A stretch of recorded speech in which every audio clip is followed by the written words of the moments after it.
everyone to today's council meeting.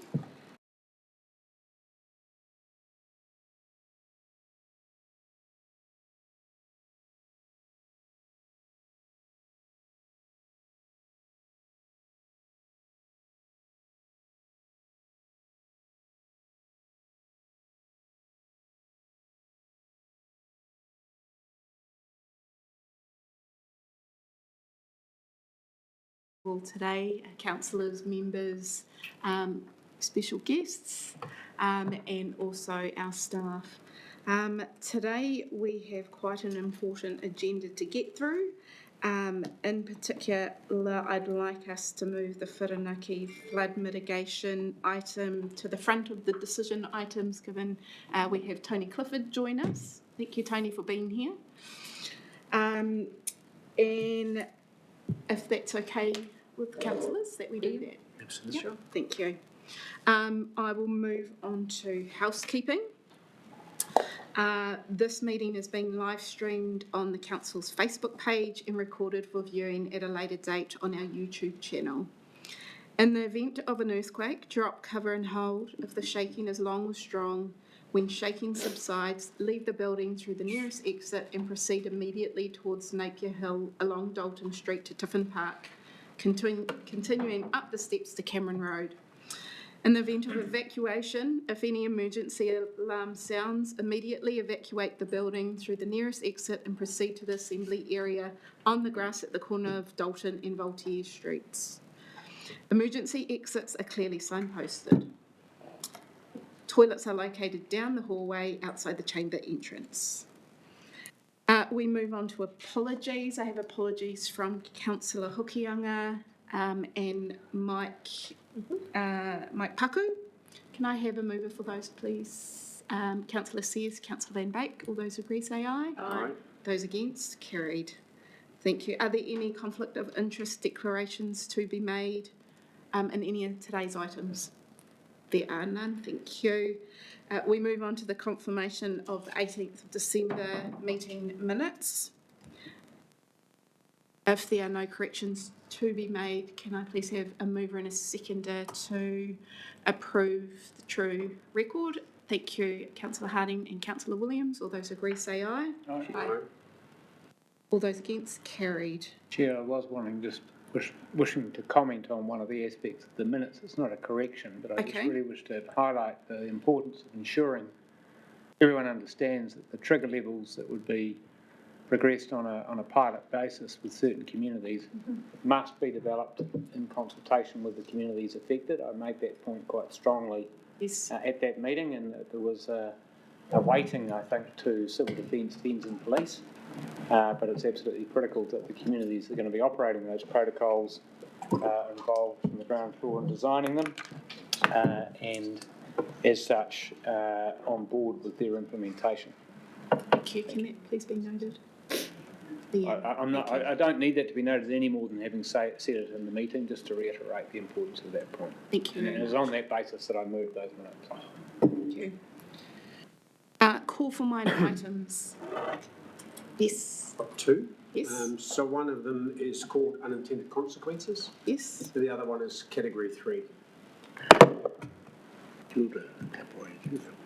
Are there any other minor items for today's agenda? Okay. Thank you. We move on to our next item, which we're going to bring forward the North Island weather events, Whirinaki flood mitigation. So Chris, thank you, and Andrew. Susie and Jess. Susie and Jess. Yep.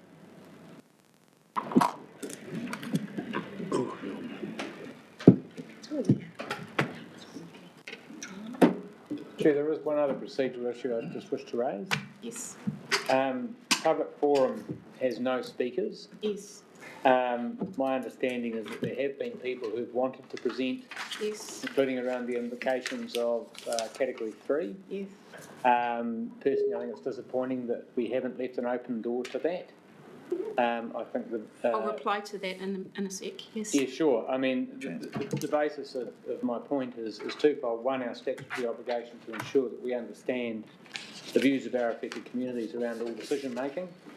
The second is that an open door policy where we give people the respect of being heard, even for 10 minutes, is something that I think is enormously important in terms of community engagement, community trust and confidence in this organisation, and is not something we should dismiss lightly for procedural reasons, technical reasons, timing reasons, or anything else. So I'm disappointed that those requests were declined. Thank you for your comment on that, and the door is still open for those people.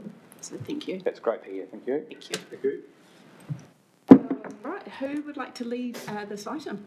So, Chair, I'll just do a few introductory remarks and then obviously take the paper as read and then happy to answer any questions. But first, just a quick correction on paragraph 5. It talks about trust power, it should be transpower. So just for the record, we can change that. But look, this is quite a simple request, and it should be of no surprise through our regular reporting of the NIWI program, but certainly at Whirinaki, the estimates were looking like they were exceeding our budget through the NIWI agreement. Now, this paper really explains the reasons why and simply seeks for the organisation to submit a funding application through MB and to then negotiate around that. So obviously the team has worked very hard to keep the scope down, but it's simply two key drivers. One is simply the scale of the 500-year return period and the investment required to protect that industrial area, and secondly, funding of the road. That is a key component of that resilience infrastructure as well. So, look, brief introduction there. Look, we're happy to answer some questions. It really is simply an ability to negotiate with MB for additional funding, and then we would obviously bring any further decisions back. Any of the other team like to add on? That's Okay. pretty simple, unless you want more of an outline as to the cost drivers, perhaps, or Yeah, that might be worthwhile, yeah. Susie. Did you want to talk? Or Andrew? Look, the main issue, well, there's a couple of parts to it, and I see Tony Clifford's in the back there, so he's obviously very interested in this, is that we had some initial issues around just what the design requirements of the 1 in 500 year return period event would require, and that is part of the costs that have increased, but the substantial portion by far is the work on the state highway network. And to remind you, that is a culvert that will be sufficient to carry a 1 in 20 year return period event. So it's not the 1 in 100, and we've had a dispensation from NZTA for that design, because if you had to meet their 1 in 100 return period scenario that NZTA would like normally to apply with, you need a bridge. And that would just be an absolute nightmare for everybody. So we got a dispensation for the 1 in 20. The other thing is that there's an associated road raising as much as 3 metres to adequately accommodate both the culvert, but more particularly the 1 in 500 return period protection that's required to tie into the Stockbank facility. Initially, the assumption when the funding agreement was signed in 2023 was that cost would be met by TREC, because at that stage they had buckets of money. Now they have been severely restricted around their budgets, and this is no longer a priority for them, and the funding is no longer available from that source, which has left a substantial hole for the required works on the state highway. Our latest estimates are somewhere around the 12 million, albeit we are getting some mixed messages from NZTA who have got figures well north of that, and we can't quite understand where they've come from. We have had design work done on the culvert with associated costings, design work done on the road raising, and these are what I'd call almost, or certainly very good concept designs that can give us reasonable confidence on it, around the road raising that has built our number of about 12. And that's what we have got here in the paper. We haven't been able to see the application that's actually going forward from Tukanoa to actually see exactly what they're putting in there, but I think you can rest assured that what we've got in this paper is the minimum that's going forward. So that is the principal challenge that we've got at the moment in terms of funding this project is that state highway. You know, the rest, yes, we've had some escalation. That would have been more able to be dealt with had we not had this issue of the state highway work and the associated funding. Thank you, Andrew. And I suspect NZTA aren't willing to come to the table now that TREC's not in Look, play. there have been high-level discussions with the NZTA, but we haven't progressed those to the point where there's any commitment. And to be honest, we're not holding our breath on that. We're looking at other options as the first call to see if we can bridge that funding gap. Thank you. Susie, could you talk to us about any financial risks with the proposal in front of us? Well, obviously, what we're trying to do is limit any additional funding outside of the fossil agreement that we've committed to. The key with the proposal, and it is going up to ministers on about the 19th of February. So it is, they're working on it now, going through peer review, etc. The outcome is we don't know what type of arrangement we're going to land on. We won't know that until the 19th.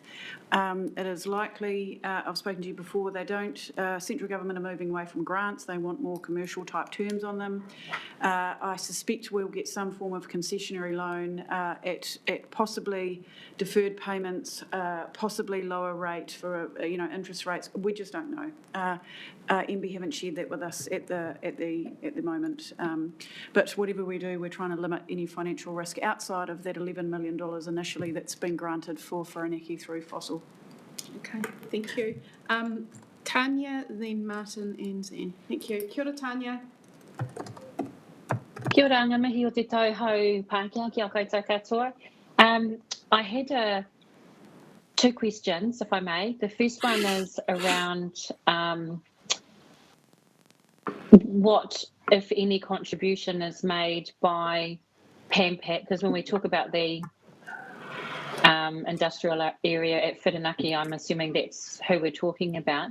Is there any contribution they're making? Because I recall at their stakeholders' hui, there was some discussion around their insurance requirements needed the level of flood protection to be, from memory, 1 in 500. So I just wondered, is there any contribution coming from PAMPAC towards the flood mitigation? And secondly, it's more a comment. There's a section in the report that talks about consultation with tangata whenua and a cultural impacts assessment having been completed. I just wanted to highlight there that Maunga Hararu Tangitu Trust hasn't been involved in that cultural impact assessment, and we've raised this with staff, and I expect we can work through that, but I just wanted to raise that there, that this assumes that all the relevant tangata whenua have been involved in that cultural impact assessment, but MTT has not. Our relations now to Matipu and Petani Marae have, but we just haven't been involved in that process. So not to say that's a big problem, but just that's something that needs to be resolved. So just my question is around what contribution do commercial enterprises like PAMPAC make to these costs, given they will benefit from it hugely in terms of their insurance. Thanks, Tanya. Do you see able to answer our portion?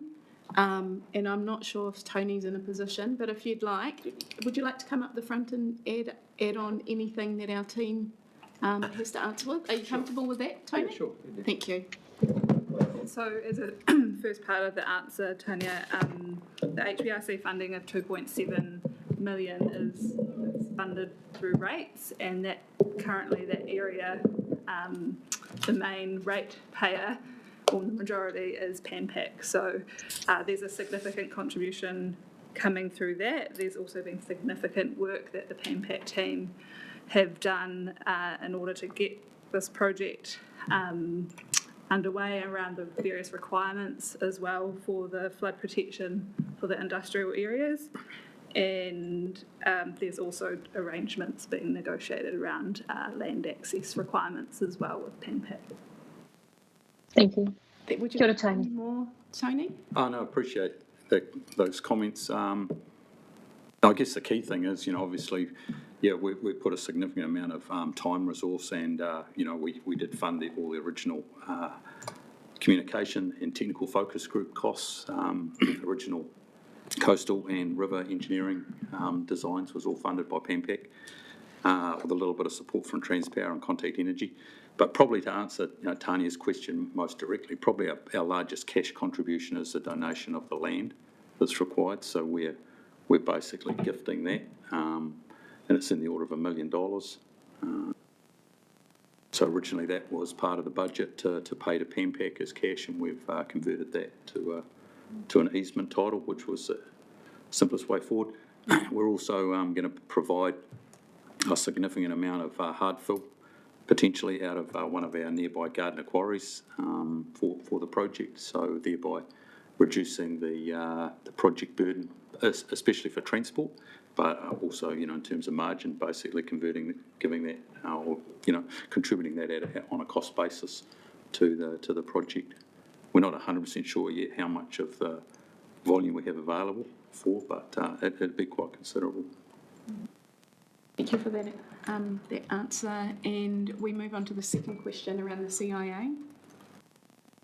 Who would like to do that? CIA, I don't have an update for you, and therefore I won't even try and make any conjecture around that. So happy to come back to Tanya and be more explicit around that. Okay, thank you, Andrew. Fantastic. Councillor Williams. Yeah, thank you, Chair, and welcome, Tony. Great to have you with us, and thank you indeed for the huge effort and commitment PANPAC have made towards getting this project off the ground.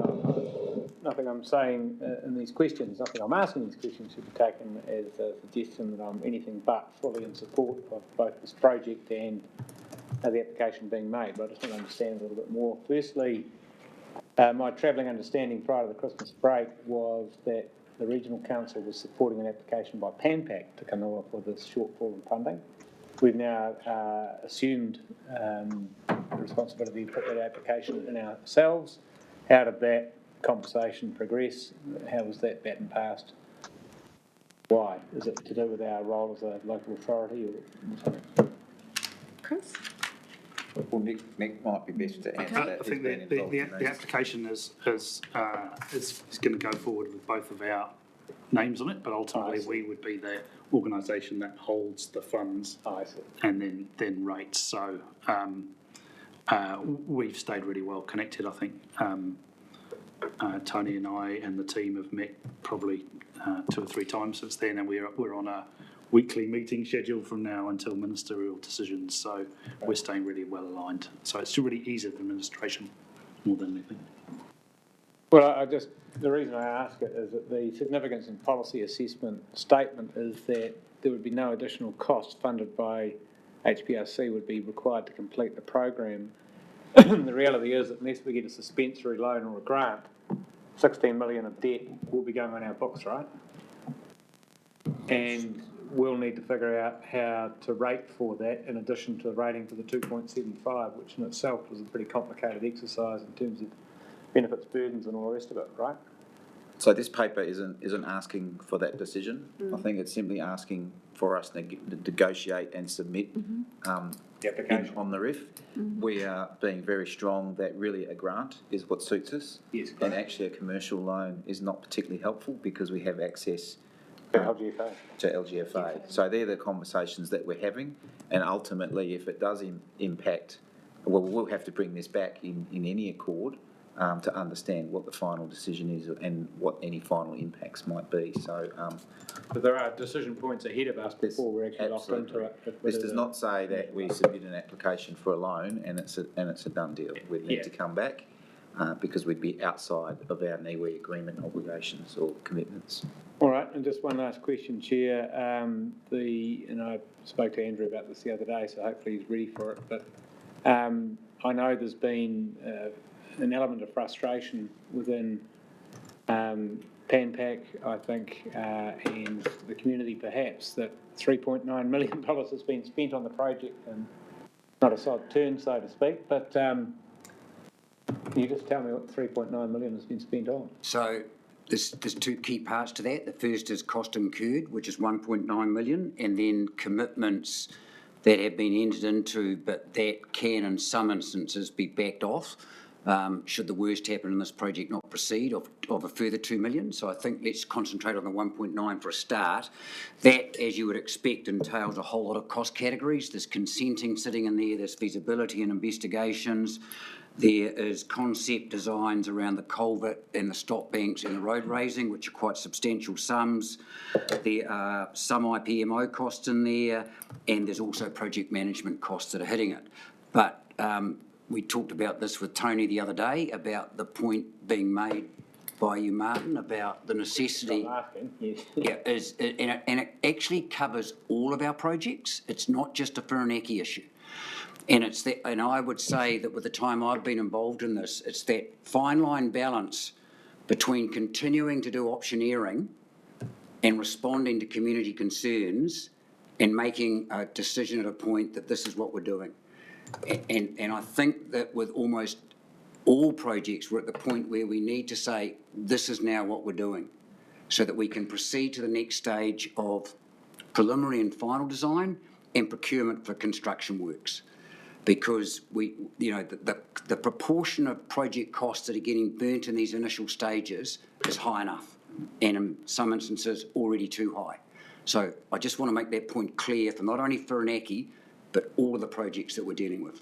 And are you confident that we've been making sensible decisions about the level of investigation, geotech or otherwise, and getting to that point in terms of the 1.9? Look, you can always do better, can't you, in hindsight? And I have no doubt that if we threw hindsight over all of our projects, we'd say, not sure we'd have done it exactly like that. But what's happened has happened. We just have to look forward and go and make sure that every step of the way we've got really good value for money lenses through it. And more importantly than anything, we have to make some calls about what we're going to do and get on with it. Thank you, Chair. Thank you. Councillor Harding. Kia ora, Chair. Thank you. Question either for Chris or Andrew, I guess. And it's really just the scene setting for this. So it's obvious to those in the know why we're talking about 1 in 500 law, and it's probably familiar to people on ESC why having this conversation, but for the rest of the community, they probably don't understand necessarily why we're even having a conversation about 1 in 500. Now, I think the explanation is that that's where PanPac started with. There's been a massive, as a result of the post-flood doing the maths around return periods, there's been a big change. So there is a need to both restore and also reinstate what's actually a bigger 1 in 500 than the pre-cyclone. That also means, because of the way the water goes, that, and I'm getting on really shaky ground here, but that the Hurakawa Drive will also need to have 1 in 500 protection. Otherwise, PanPac will just flood Whirinaki. Absolutely. So that's where we're at. The particular circumstances drive that, and it's about reinstating the effective level of protection that was there in the first place. So that's correct. So prior to the cyclone, there was a nameplate 1 in 500 year level of protection for that industrial estate. And you're correct that there's a big change between the old and new 1 in 500, which is driving some of the costs. And to fully protect that industrial estate, that stock bank, or the Hurakawa section of the stock bank, needs to also provide that 1 in 500 to provide the overall protection. So the team have looked at a lot of options of only providing certain levels of service in certain locations, but ultimately we need to provide that infrastructure. So it's a commitment to continue to provide that 1 in 500, and that's a key driver for the scope of the project. And of course, and apologies, industrial estate is a better description than PanPac because I forgot about Trustpower and Contact. So thank you. And of course, the bit of bank from the State Highway to the sea is new. Yeah. It's not top up. Yeah. Councillor Curtin. Probably the other way, you're quite correct, the 1 in 100, 1 in 500 number gets bandied around, but the way I simply think about it is we need to put an infrastructure that would protect the assets out there for a future Cyclone Gabriel-sized event. That's what I explain to people. I say, if that happens again, we should be safe behind the stop bank, and that's the better way of describing it. So we're building a resilience system to withstand another Cyclone Gabriel event. Tony. Councillor Curtin. I've just got a couple of questions actually getting to the nub of that very issue is what's the difference between targeting a 1 in 100 versus 1 in 500, and I'm sort of referencing your paragraph 13.3. Probably Andrew would be the right person here. I'm trying to understand, is that telling me that the difference between moving from a 1 in 100 to 1 in 500 is a quantum of only $2.6 million. Is that what that says? Correct. It's not a big delta. Okay, so that the way that's stated is a little bit confusing as to what it means. So just to get at it more quickly, if we go to your table on paragraph 24, can you tell me, and I'll reference primary reason for the increase is the impact on larger stock banks and the roading increase. So are those the references, the 6.6 for stock bank 1 and stock bank 2 at 8.4, are they 1 in 500 or 1 in 100? 1 in 5. So they're the latest, They are the standard that the industrial estate at Whirinaki requires. Okay. Is requested. And similarly, road raising and culvert, they are similarly bigger culverts and more raised road as a result of 1 in 500. Probably particularly more raised road, because we've got that dispensation from NZTA around the culvert size. Sure. Okay, so the consequence of that is a 26 mil spend. The collective consequence of the whole project, including those items, is now a $27 million estimated spend. Okay. And so we started off with 11 million. I'm trying to understand how we got from 11 million to 26 million, and yet it's only a difference of 2.6 million. Can I do some simple maths for you? Mm-hmm. Start with 11. Add 12 million for the state highway that was never in our original 11 because it was assumed to be funded by TREC. Mm-hmm. Add some additional costs that have become apparent since that initial 11 million estimate was done, including the 2.6 million. Mm-hmm. You've got a small amount that's a balance. Final question, Madam Chair, if you might. NZTA, have they said a blanket no to everything, or are they going to put surface on the road and do their bit? Look, they've been great at helping us around the construction methodology, because one of the big issues of working on a state highway is whether or not you can maintain two-way thoroughfare. And of course, I think most road users in Hawke's Bay are a little bit sick of one-way thoroughfare, and therefore that's been a big consideration around construction methodology. So we're working very well with them on that. It is proving hard work to get any traction around them contributing to the cost of that work on the state highway at this point. Do they build or we build? Sorry, just say that again. Do they build it or do we build it? Hasn't been worked through yet. Really good question. Not our wheelhouse, doing work on the state highway. That's a real risk to project that we need to get our head around. Mm-hmm. My preference, they build it, but if we're responsible for the cost escalation on it, that makes me twitchy as well. They can build it and send us the bill and we'll send it to someone else. So long as it's capped, I'll be fine. Mm-hmm. Councillor Van Beek. Yeah, so I had the same 13.3 and it looks pretty good, 2.6. Additional protection from 1 in 100 to 1 in 500 seems to be a reasonably good investment. However, we have blown out a little bit from the original 11. So one question I do have, NZTA, we don't want to go to Bridgeway, we're going to go culverts, 1 in 20 year. Does that mean actually that the poor people from Wara could be once again looking at road closures? Because their best restaurant is the Bayview BP? BP, you see. Answer yes, but you must recognise that that state highway also covers quite a distance between the end of the road raising the actual bridge over the Esk, which is also susceptible to about a 1 in 20 year flood event anyway. Okay. And I think that's why they've been prepared to give us the dispensation, is that yes, there might be a little bit of extra state highway covered, might be a little bit more depth, vis-a-vis our discussions on Wairoa this morning, but outcome the same. Okay, thank you. Okay. Any further questions?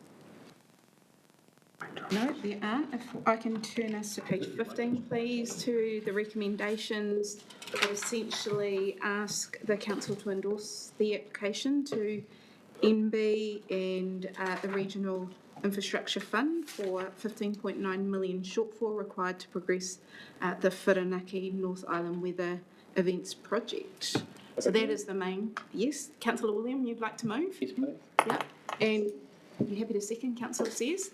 Okay, Councillor Williams, if you'd like to speak. Yeah, thank you. Just very briefly, firstly, again, to acknowledge the work PANPAC has done right from the outset in putting up a design that's largely been adopted and taken forward by this organisation, which was a big savings in kind as the land contribution made.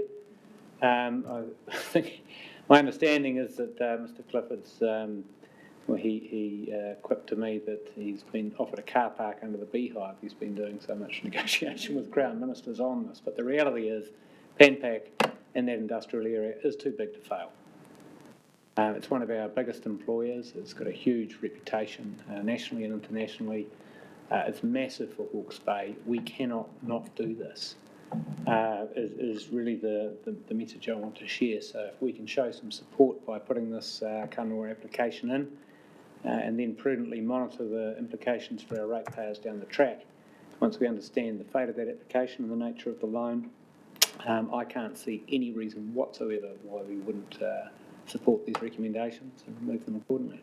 Kia, Councillor Sears. Thank you. Through you, Chair, endorse Councillor Williams' comments and to say thank you to PANPAC and Tony for your leadership in this, but also to staff, because it's really what our community expect when they step up into these places where there's trouble, for our staff to respond in this way and partner up to get the best outcome for the community. I think it's a good example of that. So just want to acknowledge both sides of that and indeed government's generous contribution, because I feel sure that this will be successful. Is that part of the resolution, is it? Councillor Curtin. Well, thank you, Madam Chair, and just to echo the thoughts of my colleagues around, the work that's been done by the team in pulling this together, and thank you, Andrew, and also to PANPAC for their contribution. I think it's an absolute no-brainer that given the marginal cost to increase protection to 1 in 500, or as you've said, Tony, to simply protect the asset full stop from a Cyclone Gabriel event, it makes no sense at all not to move to that level of protection. It goes hand in hand with the approach that the council has taken, will take and should take around protecting core industry in the region. PANPAC is an essential part of the economy of the region. I'm just thinking alone of the impact on the port if PANPAC were to pick up sticks and move on. That's simply too difficult to contemplate. Ditto with Awatoto. Here we've got significant industry at stake, and we ought to similarly move to protect those sorts of assets. We've got some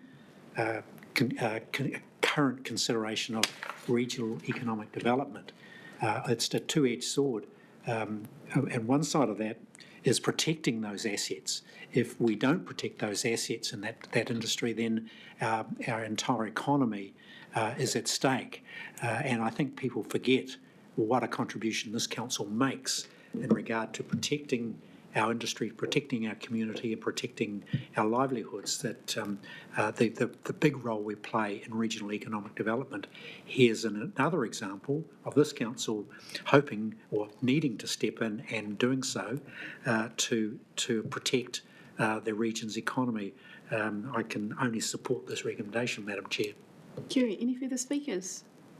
It's all been said. I just really appreciate your presence here today, Tony, and it actually shows the strong partnerships that we've built with you and your contribution towards this project, which we hope is successful. So all those who agree, say aye. Aye. Those against, carried. Kia ora, thank you.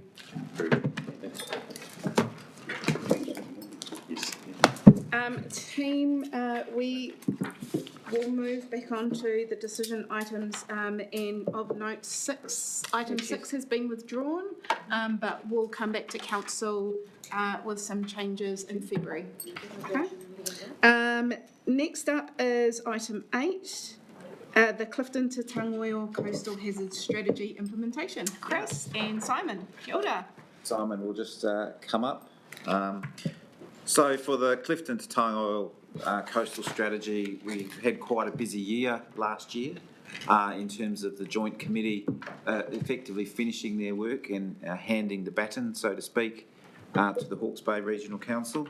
And I think the paper outlines a raft of workshops and meetings that commenced in April of last year and took us all the way through to almost Christmas, covering a raft of issues around rating and costs and various other things. So this paper, the purpose of this paper is really a bit of a wrap-up of all of our sessions and the feedback from council, and really articulating the way forward for the next year or so, and then with a decision so that we can be clear on our forward direction over the rest of 2025. So that's sort of the purpose of the paper.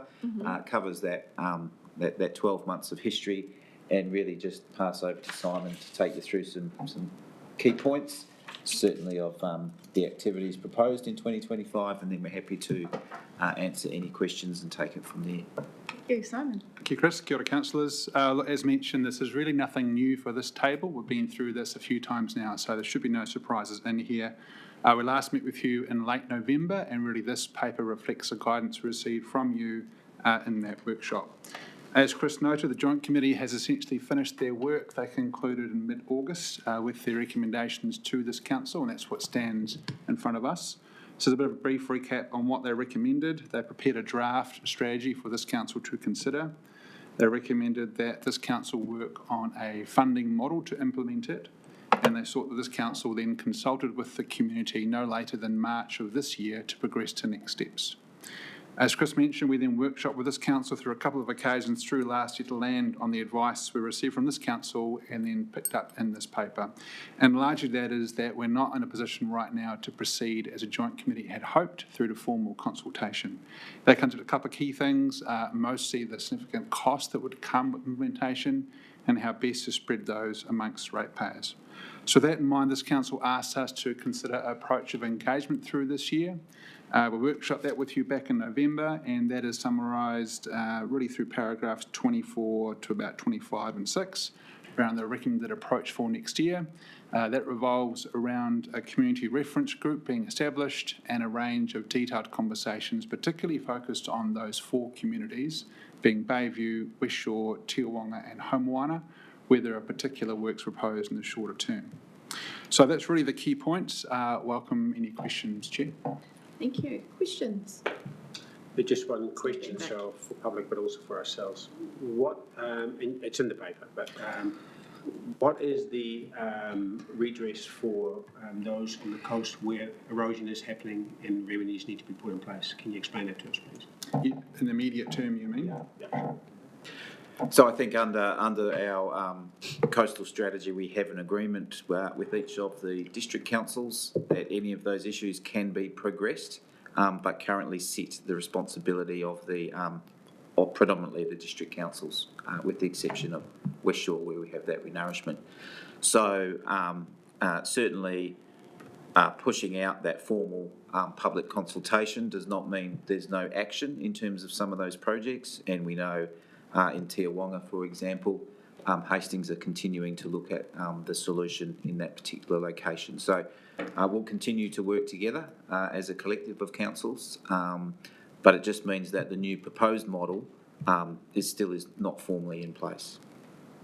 So hopefully that will give the community, those on the coast, some confidence. Any further questions? Councillor Harding. Sorry, Chair. Look, this is either a question for you, Chris, or possibly even Nick, as he's implicated in this, and it's around the funding. And I'm trying to work out whether we're safe to go with a recommendation to undertake community engagement when we don't have a budget for that process and we don't have funding committed beyond the end of this financial year, if I'm not mistaken, and when we don't actually, I'm not aware of the status of the agreement with Napier and Hastings councils about the cost of that. So it seems to me that we might in this paper be committing to a engagement process that's going to run beyond our budget, and we don't know who's taking that risk at the moment. So maybe that can be explained. Yeah, so what we have done, obviously at the tag, is explained the current situation to our colleagues. Now, my understanding is that our 100K, notional 100K continues to be in the budget. We've checked, and I think, won't name names, but we've checked with one of our partners who's confirmed that it's in their LTP through for a 10-year period, and I think we are still double checking with another one of our partners about how far. So we have said that it is quite important that important to continue the shared funding model, and this proposal is done on that basis, and should there be a problem with that, we'll ultimately bring that back. So 2/3 of the funding is confirmed, and we're still just working on final checking of that final one, is my recollection. If it's different, I'll go and double check, and if it's different to that, I'll let you know. It could be that we've confirmed all three by now. So just to check and put some bounds around that, we're talking about round figures 300,000 on an annual basis. So that's been the traditional budget of this project. Yeah. Thank you. And that sits in the budget of the joint committee, correct? It's held. So the budget's held by the regional council, contributed to by the two other partner councils for that purpose. There are no further questions or concerns regarding the recommendations. Can I please have a mover? Thank you, Councillor Van Beek and Councillor Harding. Would you like to speak any further? Yeah, it's unfortunate for those around the coast that, and I hear this often, that we have delayed this, but that's where we find ourselves. We've got much on our plate. I still believe that this is a core business for us to be enabling and be part of, and we've made that commitment to our community. They understand that. But at the same time, we can defend the place that we're in, and we're not actually going back or standing still. We're still planning to move forward. So, on that basis, I do support this but not ideal, and we all know that. Thank you. Councillor Harding. Yeah, Gora Chair, look, I just sort of wrap up, based on the exchange I had before, I feel comfortable to support moving ahead as Chair of the Joint Council. Councillor Van Beek just talked about we need to keep going, but we do realise that the financial implications need to be digested, well understood by the community, as well as the solutions that are being proposed. And so whilst we are slightly financially exposed and not having locked in the partner funding, I think it's a reasonable decision to press on. Thank you. Thank you. Councillor Williams. Yeah, thank you. Just building on those comments, again acknowledging also the perhaps frustration, particularly I know in the West Shore community, over any delay in this, and they have been patiently waiting for decades. My colleagues are very keen to progress with reimagining the way we live with rivers, and there's a huge capital cost there and a huge time frame, and equally a feeling of vulnerability and lack of safety. Well, that's exactly what our people in coastal communities are feeling and have been for a long time. So the flip side of that is that, if I recall rightly, we're looking at, say, $30 million worth of projects, and some of the numbers are going to be eye-watering for those ratepayers if they're taking the lion's share of that cost, and depending on how much of it's regionalised. And we've got a hugely rate-stressed community. The other thing is that we can't do it. We've got an IPMO that's going to be absolutely flat out with sparks and smoke, sparks flying off it. Trying to get the NEWI projects done, but equally would be ready to hit the deck running at the end of that 3-year program as an engineering unit that's got competence and capability to do this. I just wanted to reiterate that as my final point, how important I think it is that we do set up these community groups, reference groups, to test the options that the strategy has already recommended. And there's a link between that and willingness to pay, which has come to my attention through talking to folk at West Shore, where they're actually saying, no, they're not saying we won't pay for this, they're saying we'll pay if it's the right option. And a big gravel berm on our beach is not the right option, sand is. So I think we need to hear from that, and it is iterative, and this, when you line all of that up, gives that community, for example, an opportunity to actually have a say in what is going to be put on the table and that we can do once we've finished our NEWI project. So please do be inclusive about hearing those voices. Thank you, Chair. Thank you, Councillor Williams. Yeah, just as a reply to that, I do agree, and I think the lesson we should learn from this, and yesterday as councillors we discussed this quite a bit, is that financial implications need to be right up front. Whenever we start looking at planning, we take the community on board with that, because coastal hazards is a learning process for us, that we actually left it far too late to actually bring the financial consequences along in the planning. And so let's let this be a note to self. Thank you. If there are no other speakers, we have recommendations on the table. All those who agree say aye. Aye. Those against, carried. Thank you. Thank you. Very good. Possibly need to look at the decision of the only one that we can reduce is actually the chairmanship of the joint committee. There's no need for that, I believe, and we actually should look at maybe reducing it. That comes at a cost, but is actually not necessary at all. So if that's an option I put on the table. Okay. We might talk offline and look for a solution. Yes, thank you. We're on to decision item 9, fixing of the common seal. Are there any questions? There are none. I'm happy to move. Can I please have a seconder? Thank you, Councillor Sears. All those who agree say aye. Aye. Those against, carried. We move on to our discussion of minor items. And Councillor Van Beek, you have two. Yeah, I have to. So just as an information for the councillors that we need to be aware of, since we as a council are heavily involved in Category 3 land, that was our space and still our space. I went yesterday to a meeting in Pakawhai Hall, which was very, very heated. And what has happened, an entity has moved out of an industrial area, has bought some very cheap plains land, and now is starting in commercial activity that is not, the community believes it's not permitted. Hastings District Council also believes it's not permitted because it actually have supplied them with an abatement notice.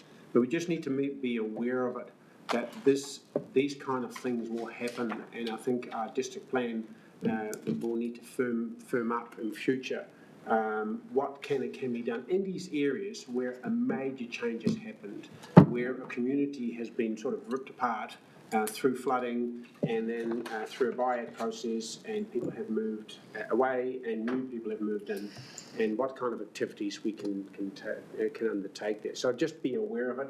Our ratepayers are involved in that. I don't give a slagging review on what went wrong and who should have done what and not, but it just as making us aware of it, that this actually could be something for the future that we may have to deal with as a council as well. Thank you. Is that your So that's second one, item? yeah, and the other one, once again, Category 3. Yes. I still believe, and you've actually answered my question, Chair, is that we do need to continue to listen and support those who I believe weren't affected materially by some of the flooding, but the Category 3 system has really impacted them severely, and I'm talking about split level properties. Mm-hmm. So I think that what we need to do is listen to them, which is very important. Our CEO actually does spend time with each person that actually contacts us that they have an issue with Category 3, see if we can resolve it, and I think that needs to be done in a meaningful way. There are some of these meetings have occurred, and now the ratepayer still is agreed, and it will come back at us. And I think we need to be aware of it, that this actually won't go away, and maybe as a council we may have to, as governors, we may have to find a solution for this, because where we're at now, it's really difficult for us. I don't know what the exact answer is, but I would like to come to a point where we as a council are able to find solutions that are amicable to us as a council, but also to those who have actually been affected by it. Just trying to be human about it. Thank you, Councillor Van Beek. Well said. We have finished our public agenda, but I'd like to take the opportunity before we move into public excluded to acknowledge one of our key exec members, Ian, been here for 13 years, is that correct? 13 years, 2 months, yes. 13 years, 2 months. And I felt honoured to get to know you as a person, but also as a leader of this organisation. So this is our opportunity to say thank you and also to wish you well. Will you still be in the building? That is the main question. I'll be in one of your buildings. Right, so we can still come and see you. Fantastic. But we would just like to wish you all the luck in the world in your new position and look forward to working with you in your capacity with Te Uru Kahika as the General Manager. So huge mihi to you. Thank you. If anyone else would like to say anything, I know we've done this over a few meetings, but please, the floor's open. I would like to pay tribute to Ian for what he's done in Hawke's Bay in an area that I'm very strong in, which is water security. And I still remember I went to a meeting at the Cresbourne Pack House on the Mahu Road where we actually were just about to go and lynch. We had plans made up how we're going to lynch the HBRC staff. And it turns up, Ian, I didn't know that he actually was one of the staff, and I think he had his sort of gun pointed at a certain tall Dutchman if he was going to open up his mouth. But through this whole process of actually listening to each other and finding solutions, definitely Ian has been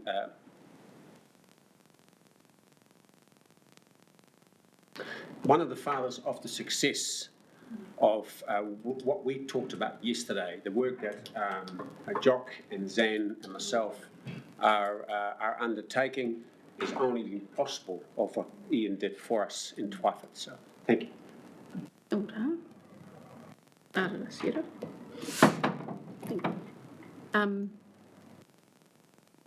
Speeches or tears to be shed? Ian, would you like to say a few words?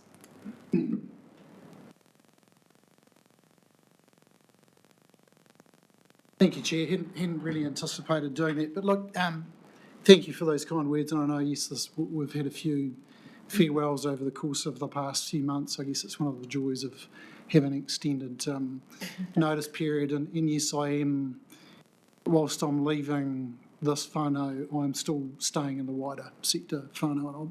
I'm very excited to be looking forward to how I can support the sector and its work, not just in this region, but across the whole motu.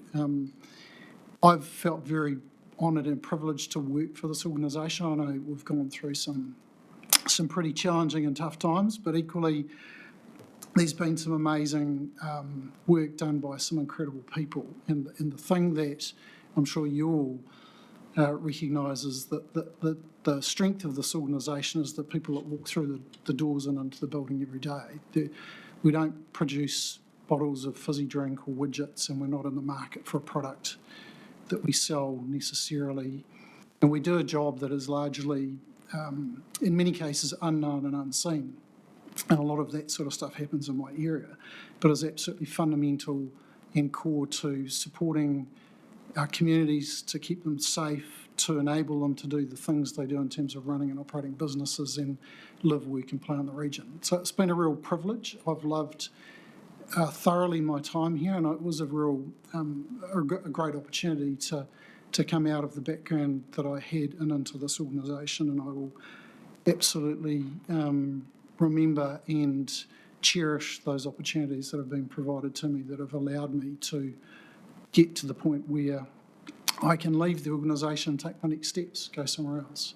But rest assured, the organisation and its people are dear to my heart, and I will be working for you in a different manner, in a different place. And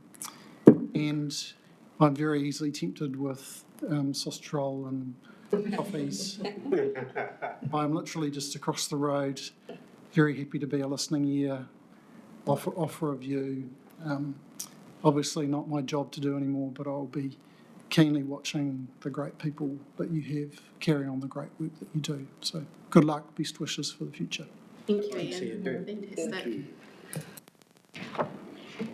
Team, we will now move into our public excluded items. Are there any questions as to why we are moving into public excluded that you'd like to raise now?